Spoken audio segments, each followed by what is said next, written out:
kpsplocal2.com on our community calendar, which you will find when you click Eye in the Desert at the top of our homepage.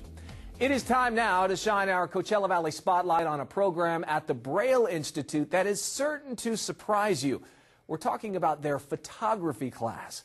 A group of people who have lost most of their vision have learned to focus in on their unique way of experiencing the world, helping the rest of us to see things in a way that we've never seen them before. Robert Shook has heard it many times before. You teach visually impaired people to take pictures? People are amazed. They'll ask me, how is that possible? How does it work? I just did a presentation to a camera club, and that's the first question I always get is, how is it that blind people are taking pictures? But then when you think about it, it's really about telling a story to someone, and it's not necessarily about what's coming in through your eyes. It's about what you're seeing, experiencing internally. Advances in technology have helped.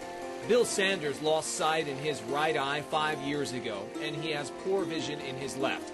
He was a frustrated photographer, but after 2 years in the Braille Institute's photography class, he now has a book of his photos. What made the difference today versus 5 years ago is that cameras 5 years ago did not have a viewfinder.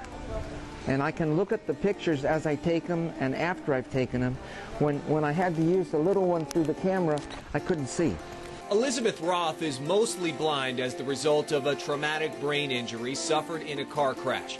She has no depth perception and her eyes are ultra sensitive to light. With the techniques she's learned in photography class, she says taking pictures is now one of her biggest joys in life. Like, I was an adventure traveler, I was extremely athletic, I was a hiker every day and that type of thing that had to stop.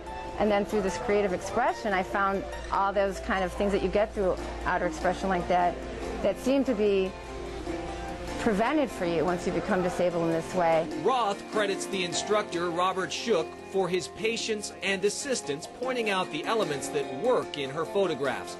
For his efforts, KPSP Local 2 and the Braille Institute presented Shook with the Jefferson Award for Outstanding Community Service. For these photography students, a little help goes a long way. When I'm taking pictures and look at them, I feel like I'm not blind, or that I'm not visually impaired. So it's just given me a reason to get out and do things. And visually impaired people can show us things we would not normally look at. Busy scenes confuse Elizabeth Roth's limited vision, so she gets up close with her subjects. With a vision impairment, you actually have another angle to offer that you wouldn't otherwise. I notice things that I'm sure I wouldn't have before with this now, so hopefully I can give that over to others and then feel like I am contributing again to the community and to the visions of how other ways of looking at life and people and nature.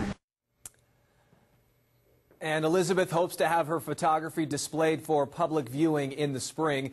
We showed you the book put together by Bill Sanders. Congratulations to them all for moving on and taking some great pictures. It was fun to do that story.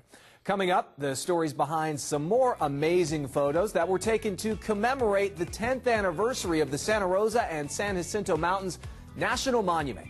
You're watching